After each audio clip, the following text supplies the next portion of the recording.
Assalamualaikum warahmatullahi wabarakatuh. Kali ini terlihat dengan Nico, yang dimana Nico saat ini telah memutuskan untuk bekerja sama dengan Billy untuk menghancurkan hidup Arya. Tentu saja hal ini membuat Rina sangat terpojok, dan Rina saat ini tidak bisa berbuat apa-apa lagi yang harus Rina lakukan.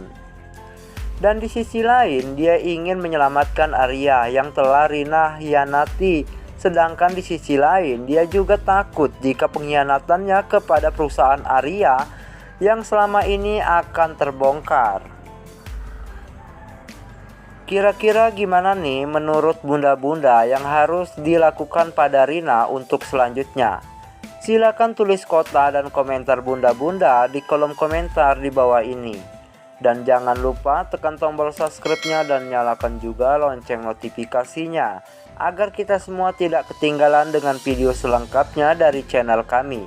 Sampai berjumpa lagi di episode selanjutnya.